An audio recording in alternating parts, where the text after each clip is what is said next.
The Sandstorm and the Stranger. The sky was red. The wind howled like a beast. Sand flew across the desert like fire. Kalira ran, her breathing short, her legs weak. Her long gray cloak whipped behind her as the storm chased her across the dead land. Her helmet showed warnings. Oxygen low, temperature rising, storm speed increasing.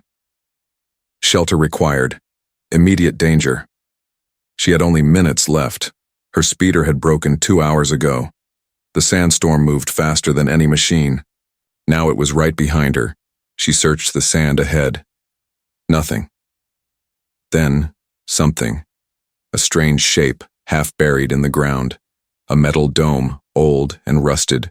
A door covered in sand and bones. She ran toward it. The door had a faded sign. One word. Almost gone. Human. Kalira's eyes widened. No. It can't be. She pulled at the handle. It didn't move. The storm hit. The wind slammed her into the door. Her helmet cracked.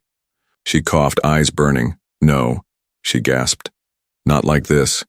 She hit the door with her fists. Suddenly, it opened. The metal groaned. A rush of warm air pulled her in. She fell through the doorway and hit the floor. Behind her, the door slammed shut. Darkness. Kalira woke slowly.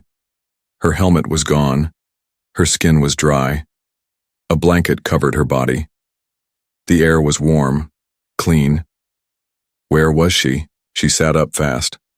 A man stood across the room, holding a large tool in one hand and a strange-looking rifle in the other.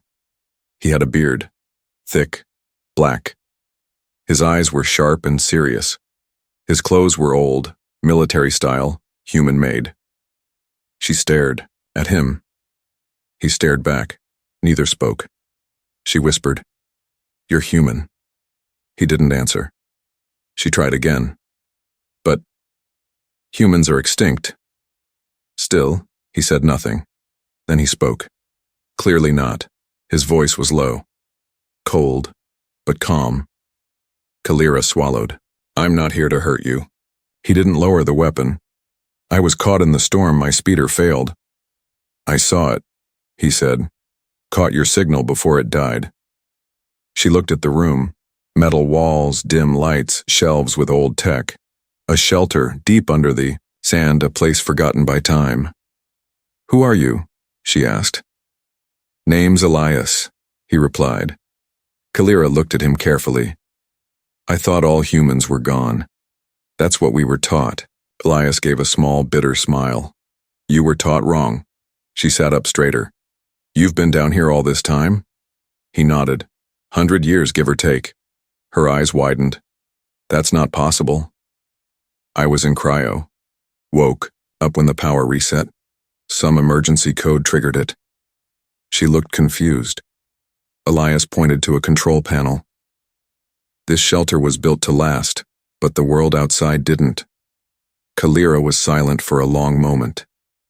Finally, she said, "My people were told humans destroyed themselves." Elias laughed once, short and sharp. "Let me guess. War, greed, nukes, right?" She nodded. He stepped closer, still holding the weapon. "That's not what happened." Kalira watched him carefully. "Then what did?" Elias stared into her eyes. "We were hunted." The silence grew heavy. Kalira looked away. "I'm not military. I'm just a scout. I don't know anything about the old war." Elias didn't respond. She continued, "I was sent to check storm patterns. I wasn't supposed to be here. I didn't even know this area had human ruins." He finally lowered the weapon. "You're lucky I didn't shoot." She nodded. "Thank you." He walked over to a panel and pressed a button. A small tray slid out with food cubes and water. "Eat," he said. "Storm won't pass for another day." Kalira took the food. Her hands were still shaking. She looked around again. Everything in the shelter was old, but clean, organized. Elias had survived down here alone. "You didn't leave?" she asked. "Not even once?" He shook his head. "No point." Everyone I knew was gone. Kalira looked down. I'm sorry. He didn't answer. She whispered, What happened to your people? Elias sat down across from her. The truth? We trusted the wrong ones. They said peace. They meant power. Kalira's voice trembled. Who? Elias stared at her. I think you already know. The last human. The shelter hummed with old life. Pipes dripped. Lights flickered. Machines whispered. Just enough to remind Kalira she wasn't dead.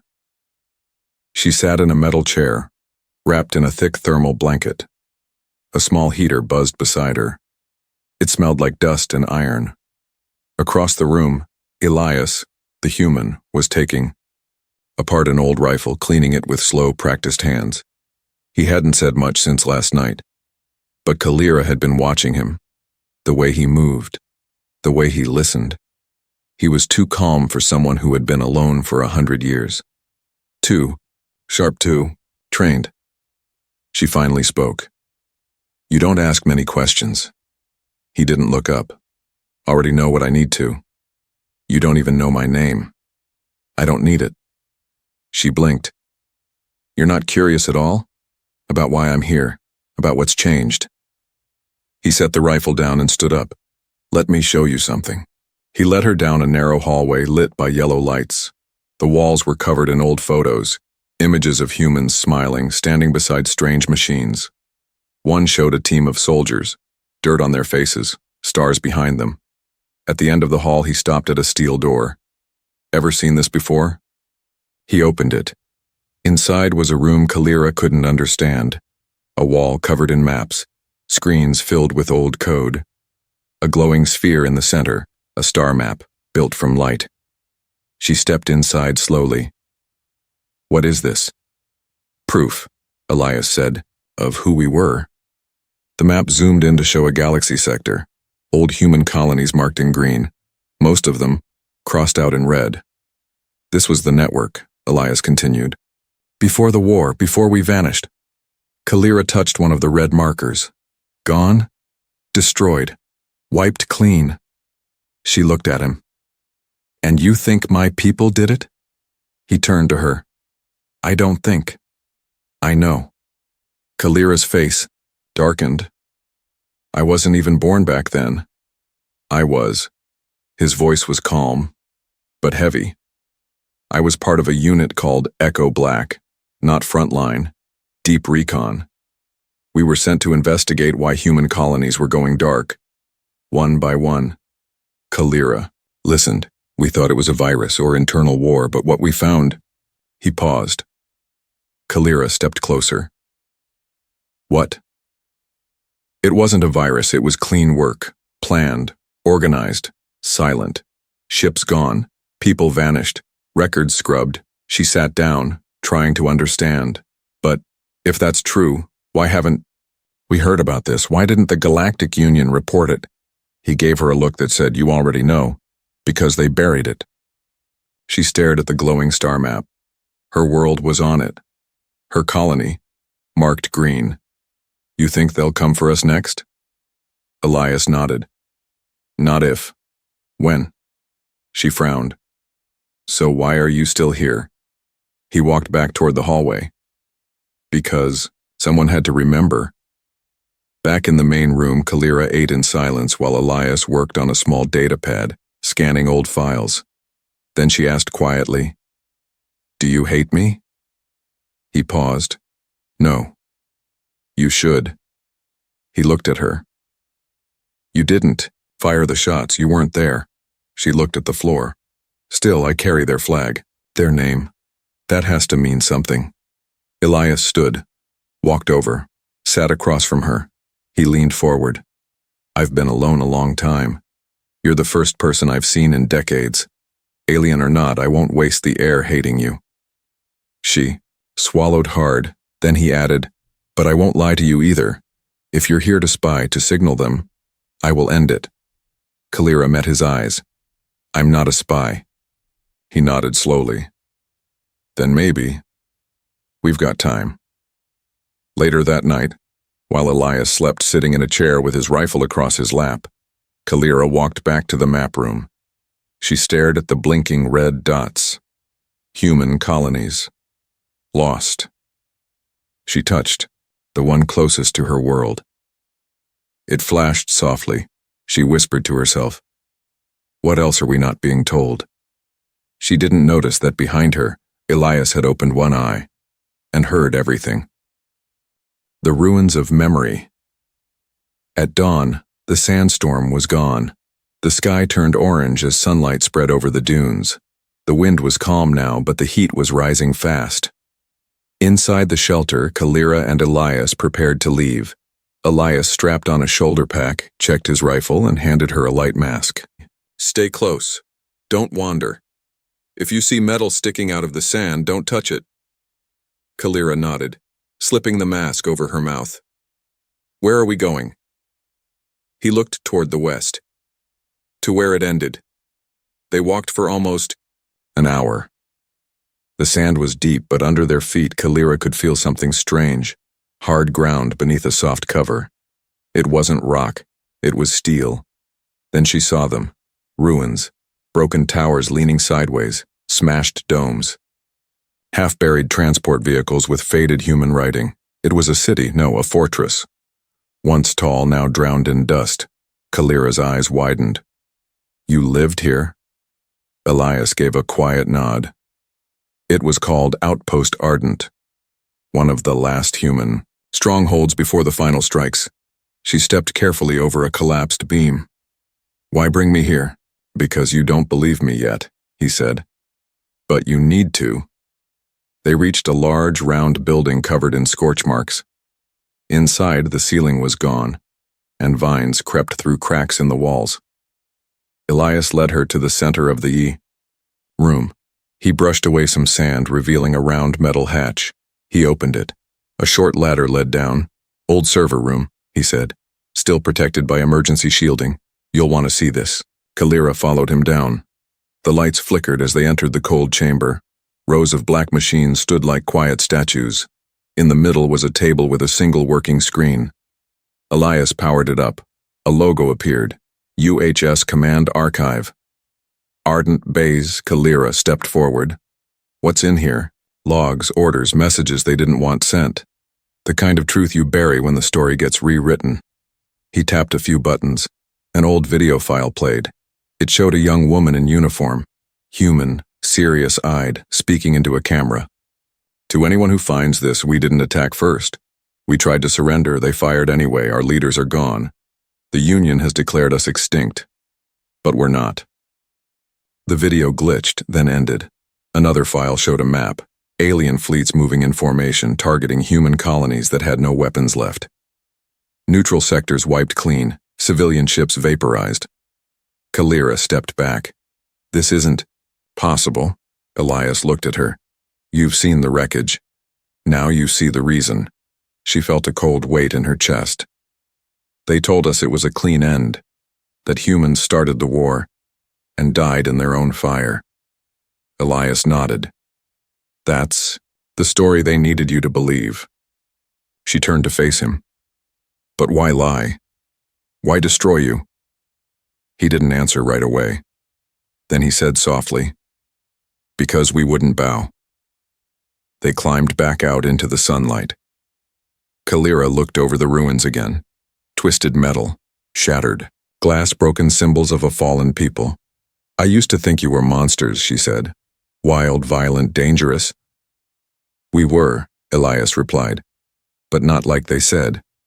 She looked at him. "And now?"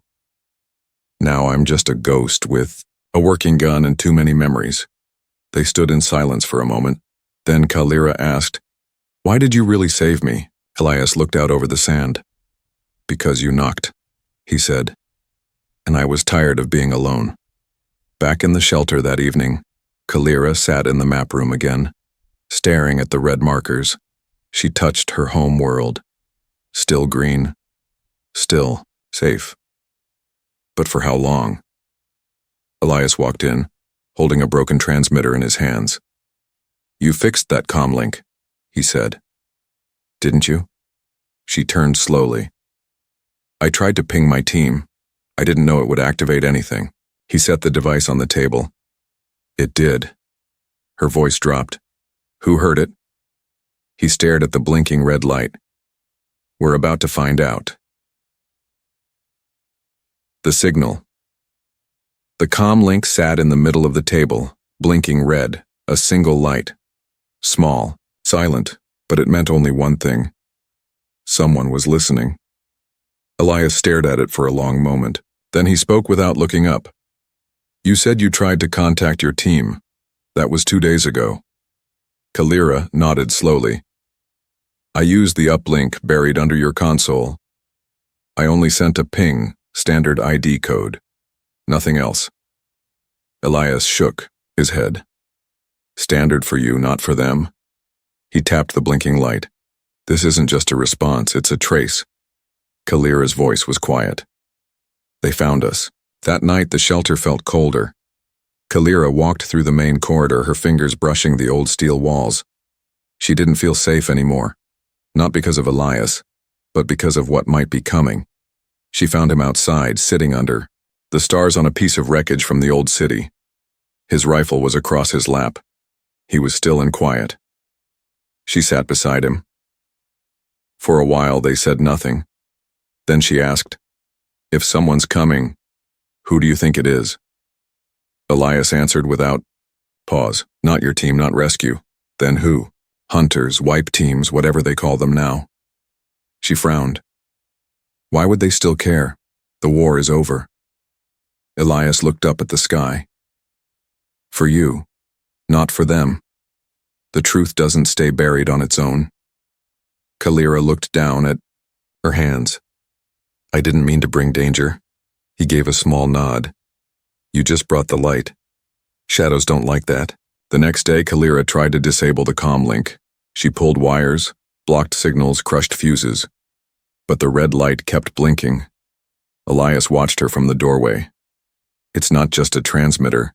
It's a beacon now. Then let's run, she said. We can leave. Find another system. Go quiet again. Elias shook his head. I'm tired of hiding. You'll die. Then I die standing. Kalira's voice shook. You saved me. Let me save you. He paused, thinking. Then he reached under the table and pulled out a small dusty box. Inside it was a metal cube, glowing blue. What is that? She asked. Hope, he said. Or a mistake. Depends on what we do with it. He explained that the cube was old Earth tech, part of a human beacon system, not just for distress, but for calling others. Others like you? Kalira asked. He nodded. If there are any left, this might bring them. But it could bring more enemies too. Elias gave her a tired smile. Sometimes you gamble with fire to light the way. That night, Kalira couldn't sleep. She walked into the ruins again. The sand shifted beneath her feet. Wind whispered across the dunes. She looked up at the stars. Quiet. Endless. She whispered, Are you still out there? She wasn't sure who she was talking to. Her people, the humans, herself. Suddenly a sound broke the silence, low, mechanical. She turned. A distant red light moved across the sky. A patrol drone. Fast. Not hers. Definitely not Elias's. She ran. Back at the shelter, alarms flashed. Elias was already at the control board. I see it, he said. They're here. Kalira grabbed her gear. We can still run. He shook his head. No time. She looked at the cube on the table, then at the beacon transmitter. Then we send the message, she said. Now. Elias hesitated. If we do this, there's no going back. She stepped forward. You said you wanted to stop hiding. So, stop. He smiled faintly, then pressed the button. The cube lit up. The signal launched. High above the planet in a quiet stretch of forgotten space, an old ship's screen flickered. Signal received. Origin. Earth class. Human code.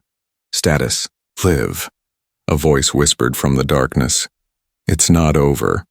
The forbidden truth. The signal had been sent. The silence after was louder than before. Inside the shelter, Kalira paced near the console. The beacon still glowed, humming softly like a heartbeat. She could feel it. Something had changed. Elias sat nearby, quiet and calm, but he wasn't resting, he was remembering, waiting, preparing. They were going to come now, Kalira said. Someone, good or bad? Elias nodded. Yeah. I just hope we live long enough to find out who. A few hours later, Kalira returned to the old map room. Her eyes scanned the screen. The old Earth system still blinked red, dead. But one, light, in the far corner of the map, had turned yellow. She leaned closer. Elias, what does yellow mean? He walked in and stared at the screen. His eyes narrowed. Active, but sleeping. A buried signal. Buried deep. Could it be human? He looked at her. Maybe. Kalira touched the screen. What is this place? Elias sighed. It was called Echelon Black, a genetics base. Protected, sealed before the last wave of attacks. Nobody knew what they were doing in there, not even us. She looked at him. And you didn't tell me? I didn't think anything would be left. That night, while Elias slept with his rifle in his lap, Kalira opened one of the old secure data ports again. She wasn't looking for colonies now. She wanted answers, and the shelter had them. Hidden. Under deep encryption, she found a locked folder labeled Project Rebirth. She bypassed the codes. A message played. This is Dr. Helen O'Rourke, Chief Scientist, Echelon Black. We failed to end the war, so now we try to outlive it. Our mission, store the pure human genome, protected from corruption, to rebuild one day, if anyone survives. Kalira's heart pounded. We injected the truth into a few protected cells. One survivor is enough, just one. The message glitched, then ended. She sat in silence, trying to process what she'd seen. Then a second message autoplayed. This one wasn't meant for her, it was meant for him. To Elias Briggs, Recon Unit Echo Black. If you're hearing this, you are the last soldier assigned to carry the bloodline. Kalira froze. You are marked for protection. Your DNA holds the unlock key. The message ended. She turned, slowly. Elias was standing in the doorway. He had heard everything. They sat across from each other in silence. Kalira finally whispered, You're not just a survivor. You're the reason they tried to erase all of you. Elias didn't deny it. They weren't afraid of our weapons, he said. They were afraid of our future. Kalira nodded. They feared what you could become.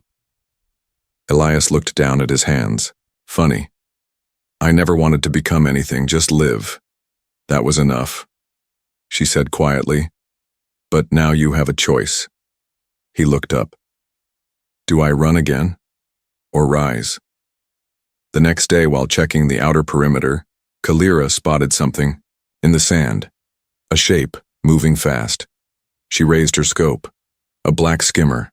No markings. Silent. Not friendly. She ran back to the shelter. They're here. Elias didn't ask who. He just grabbed his rifle and said, Seal the doors. Prep the failsafe. If I fall, burn the data. Don't let them take it. Kalira stood firm. You're not doing this alone. He looked at her for a long moment, then nodded. Then let's make them remember what humans are. The Stormbreakers. The wind outside howled again, not a natural storm this time, but the sound of engines and machines. A black skimmer dropped out of the sky, its shape sharp and deadly. It landed without dust. Silent. Perfect. From it stepped 3 figures in dark armor. Their faces were hidden. Their steps made no sound. Elias watched them through the shelter's outside cam. His voice was quiet, but firm. They're not scouts. They're cleaners. Kalira stood beside him, hand near her sidearm. What do they want? You, Elias said. And me. And everything in here. Kalira looked at him. Then we don't let them in. The shelter wasn't built for war. But Elias had prepared for this. Hidden turrets rose from the walls. Energy shields powered up. Emergency systems glowed to life. Kalira ran to the data vault and slid the memory cube into a secure case. "If we lose this," she said, "the truth dies." Elias looked at her. "Then we don't lose." The first enemy entered through the front corridor. He moved fast, slicing through a wall panel with a plasma blade. A turret fired. The attacker dodged and shot back, damaging the ceiling. Elias stepped into the hallway and fired his old rifle once, clean and controlled. The attacker dropped. Kalira stood behind him, stunned. "You still shoot like a soldier." Elias didn't answer. He was already moving.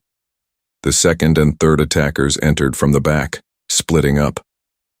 Kalira took cover near the map room, her sidearm ready. She had never fired at anyone before. But now they weren't just enemies. They were shadows trying to erase a future. She held her breath and waited. When one passed the doorway, she stepped out and fired. The blast hit his shoulder, sending him spinning. He turned, raising his weapon. Before he could shoot, Elias tackled him, smashing him into the wall. The armor cracked. The man inside groaned and dropped. Kalira stared at Elias, eyes wide. "You're hurt," she said. His arm was bleeding. "I'll live," he replied. "If we end this." Only one enemy remained. But this one was different. He entered the central chamber without sound, moved straight to the beacon. His voice was filtered and robotic. "You are the last. You should have stayed buried." Kalira stepped forward. "You want the beacon, the proof, the truth." The man turned to her. "No, we want silence." He raised a dark blade, but Elias stepped between them, bloodied but standing. "You want silence?" he growled. "You came to the wrong grave." He fired twice, center mass. The armored figure fell, but not before throwing a small device onto the beacon core. It flashed red. A bomb. Kalira ran forward. "There's no time," she shouted. "It's counting down." Elias pushed her aside and ripped open the device. His hands moved fast, cutting wires, cracking it open. "Too fast. Get out," he said. "No. Go, Kalira." She backed up, tears in her eyes. Then, silence. The bomb shut down. Elias dropped to one knee, breathing hard. He looked up at her, smirking. Still got it. After the smoke cleared, Kalira helped him into a chair.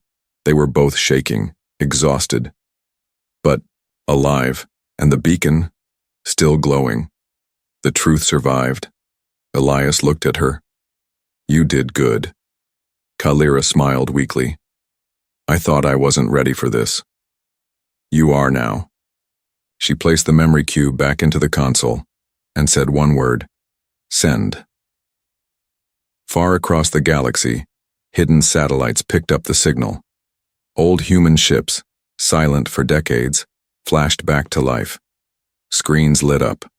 Old captains awoke, and voices spoke for the first time in generations. Human signal confirmed. Coordinates locked. Returning home. The ones who remain. The desert was quiet again. The sand no longer shook. The sky was blue. The storm had passed, but Kalira knew the real storm was still coming. Inside the shelter, the beacon glowed stronger than before. Its signal had gone out, fully, freely. Now they waited.